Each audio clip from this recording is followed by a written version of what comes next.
looks like this is now going live.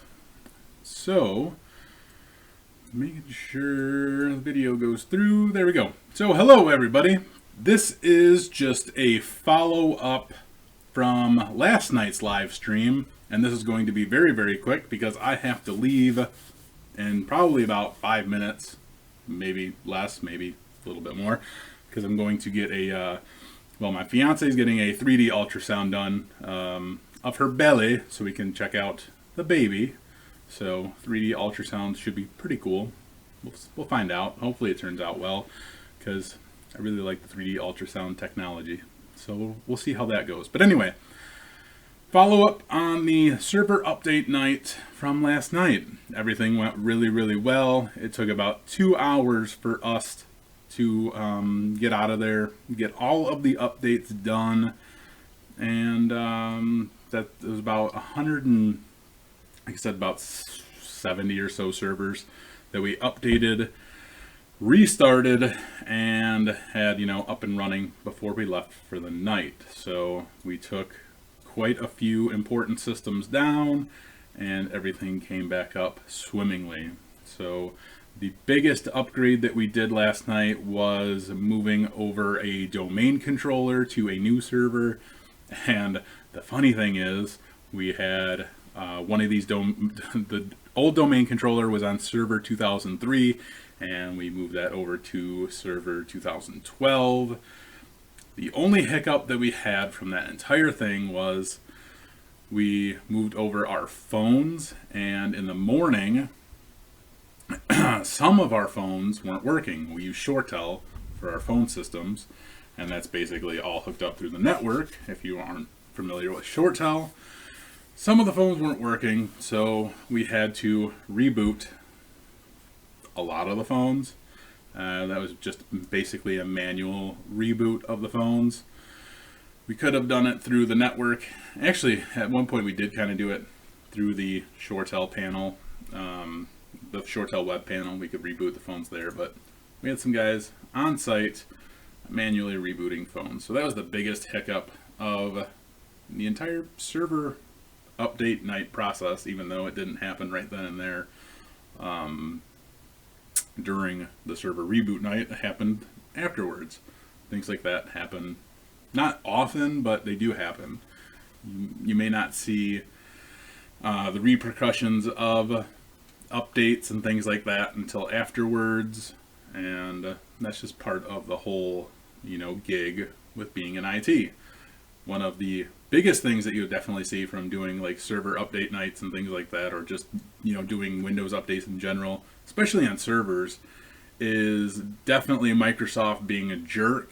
And there's lots of times where Microsoft puts out an update and it breaks something, and we've had lots of times in the past few years where Microsoft has put out an update that's either broke, like something with printing, or it's broke logging into terminal servers. It's broke something with logging into like Wise terminals.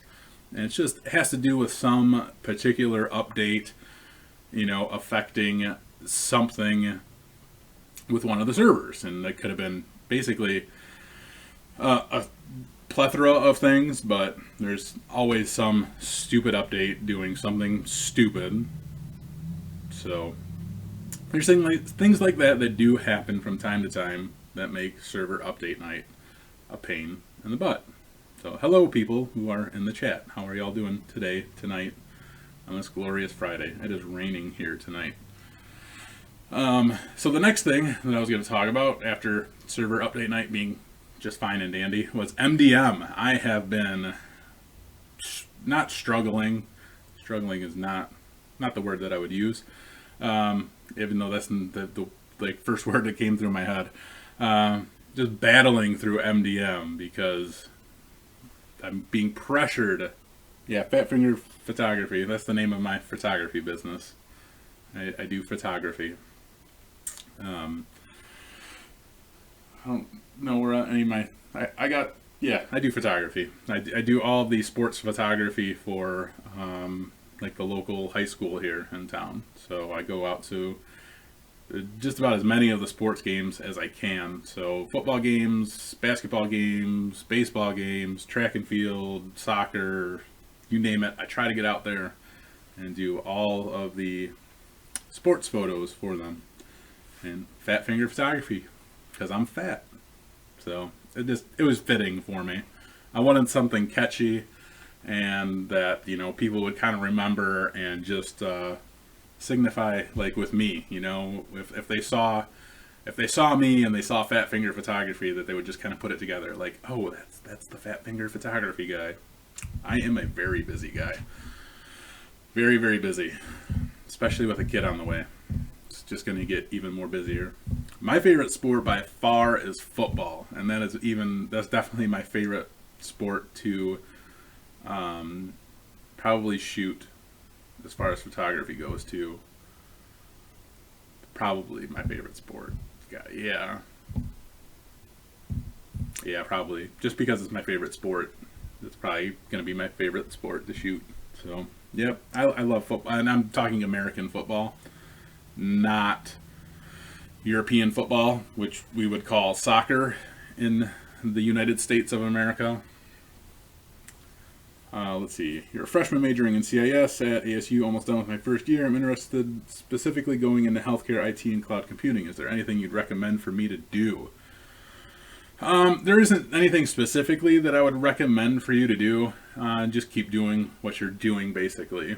There are different healthcare, like, kind of certifications and things that are out there that you could look into getting. I don't know those off the top of my head, but you can look into those. But recommend not right now, not off the top of my head, and I don't have time to recommend a lot of things right now, just because I'm on a tight schedule. Favorite teams? My favorite football team is the Chicago Bears, just because I'm from Chicago. But anyway, I want to get back to MDM real quick before I run out of time, because that's kind of what the other part of this video was about. MDM, mobile device management. We use AirWatch. I have been basically the forerunner, the person in charge of MDM. I've been trying to roll that out as quickly and efficiently as possible, but we have been kind of, I don't know, stuck in many different processes, because we've had a lot of different, basically a lot of different,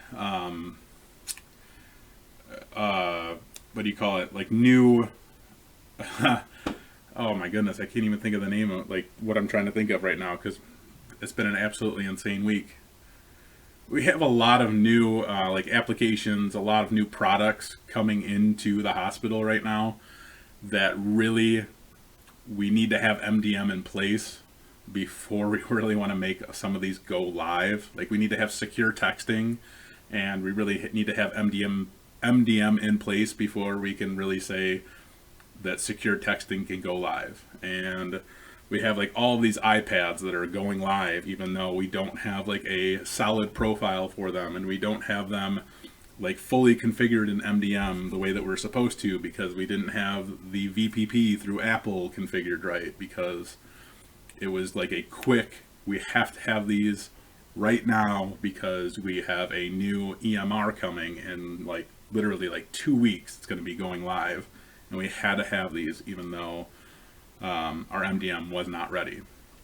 So it's just been like this constant, like, cluster of trying to figure all of this stuff out. So I've been, like, battling through MDM, which is fine, because I love AirWatch. It's a really good system, and it's been a lot of fun figuring that out and working with it and locking stuff down, because I love locking stuff down. It's just fun, like, telling people no and taking stuff away. So MDM, AirWatch, great tool, lots of fun. I am planning on showing that hopefully very soon, because there is the ability with, like, the streaming software that I use where I can basically limit what I can show you guys, so I don't show you guys too much, obviously, but kind of show you guys what I'm working with, and I could have a device. I could basically use my work phone as like a test enrollment, if you will, and show you kind of how I lock things down for some of the devices. Show you like a custom launcher that we're using for like phones on our med surge floors, which are like basically just nurse phones that really only will have like 3 applications to them, and those are like the only 3 applications that they can get to. And we'll talk about the Apple VPP stuff, because the Apple VPP program and the way that AirWatch handles that is so cool, and I love being able to take away the App Store. I don't know. I'm really excited about MDM. It's just been like a nice change of things for me to get into something different at work. It's been a nice change. New projects are always fun to dive into and work with. So that's kind of been my newest project that's been, you know, at my heels alongside of just the daily grind of tickets and fires and all that fun stuff. How can combat the digital incompetence of users? I'm help desk and tired of the lowliest incompetence of the user. Well, patience. And patience just takes time to really fall into place with yourself. You know, you have to learn to be patient, and it's really, really hard to deal with end users sometimes, but you will eventually learn to be patient with them, and if you don't, then you will not succeed as any type of person that will be in a role where you have to deal with end users. Because if you cannot learn patience, it's just obviously not going to be a role or a job that you'll be able to do. So you might want to start looking at something else. MDM is mobile device management.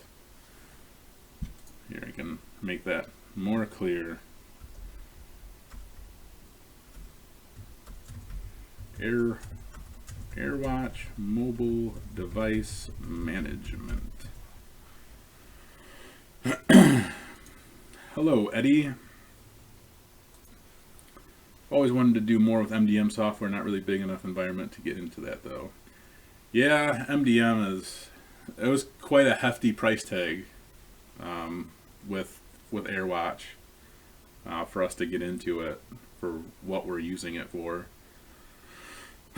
So it's definitely not for small environments, that's for sure. And you know, we have about 1,000 users on site, so we're just about big enough for it, and we're not going to be adding all of our users to MDM, so it's going to be like a pick and choose type of, you can enroll in MDM and you can't, and that type of thing. But we are issuing a lot of hospital-owned devices that we have to control, because we issue hospital-owned computers and hospital-owned laptops, and we, you know, control what goes on those, and we, you know, manage everything about those devices. So we really need to manage everything with the iPads and those type of things. So I'm really excited about it. Let's see, did I miss something? How do you search specific jobs? Indeed.com, K12jobspot.com, Monster.com. Those are fine ones. Those all work just fine and dandy. See, freshman at ECPI. My next classes are beginner programming and information to instruction systems. Anything I should know before? I don't know about anything that you should know before, to be honest with you. What's going on, Kurt Rose? How are you doing? All is well here. I'm just getting ready to leave, hopefully in a couple minutes here, because if we don't leave in a couple minutes, we're going to be late for our 3D ultrasound appointment. I'm not going to be happy about that.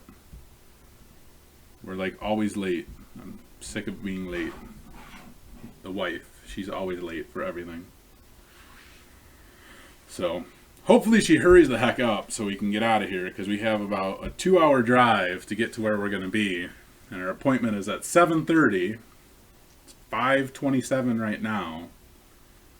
So unless we plan on speeding, which we probably will anyway, she better hurry her butt up. What's going on, Tom? Glad you love the live videos, even though this one probably will end in like 2 minutes. I'm going to actually shut it down so that way I can make sure that I'm absolutely ready to go, so we can run out the door and get to the 3D ultrasound.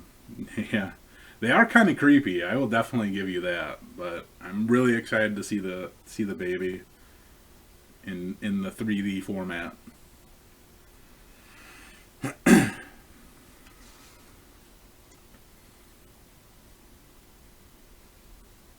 So we'll see what happens. Hopefully he cooperates. He doesn't like to cooperate. Online school for IT, good. Online school is definitely fine for IT. If you feel like you can learn just fine from IT schools online, then you should do just fine.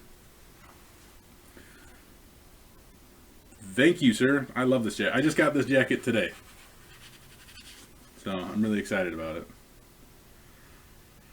And thank you about the baby. CCNA really important for those doing networking. Yes, it's definitely very important. I would say the CCIE is really important, but you have to have the CCNA to get the CCIE, I'm pretty sure. So CCNA is really important. There's just, you know, the Cisco certifications are kind of like the basically the tops of the tops of networking certifications, if you will. You know, the CCNA is kind of overplayed at this point. You know, it's basically, it seems like everybody has the CCNA, so you might want to get something that's above the CCNA. I do not have any vids on AutoCAD, but I could do videos on AutoCAD because I do know about the AutoCAD. But that's all for this live stream. I actually do need to go and find out where the heck the wife is at, because we absolutely have to go. So, Kurt, I will add that to my list of things to do. I'm adding that right now to the Trello. So, do video on AutoCAD. And I'll even put your name in it. So, Kurt Rose wants me to do a video on AutoCAD. Here we go. So, that's on my list. But anyway, that's all I got for tonight. So I hope you guys have a great night and take it easy and stay out of trouble. Thank you guys. Bye-bye.